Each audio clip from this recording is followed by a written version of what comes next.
The escalation of Israel's war with Palestine will undoubtedly consolidate the Islamic world.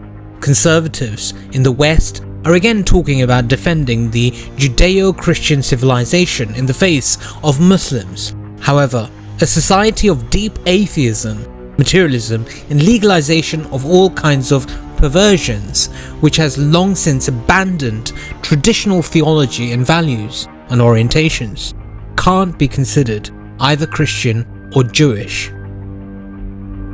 If the West, as it is now, supports Israel, it is seriously guilty of something. After all, the devil's civilization is on your side. Then you have done something wrong. There is no such thing as a Judeo-Christian world. It just doesn't make any sense. The Islamic world, on the contrary, exists, and in it, the traditions are still strong. It turns out that it is not the Judeo-Christians against the Muslims, but the Muslims against the satanic culture, against Dajjal. Biden's idea of combining the theme of support for Ukraine with support for Israel only underlines this. The West is always on the side of those who submit to its hegemony and serve it. Muslims are not the enemy of Ukraine. They're not the allies of Russia, with the exception of eschatologically awakened Iran and Syria. But now there will be. Russia is the pole of a multipolar world. Islam is the pole of a multipolar world too.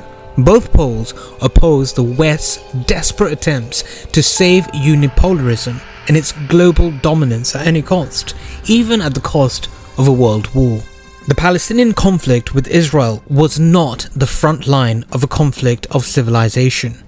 Now it is, just as the tensions between Russia and Ukraine were regional in character until the Nazis in Kiev were supported by the West. The war in Ukraine has become the front line of a global confrontation between multipolarity and unipolarity. The scope of this confrontation is growing. The situation is becoming more and more sinister. Already, billions of people on the planet are convinced that the collective West and its allies are absolute evil and the civilization of the Antichrist. Democrats, globalists, and neoconservatives are leading humanity straight into the abyss, which, strictly speaking, is what demons are supposed to do.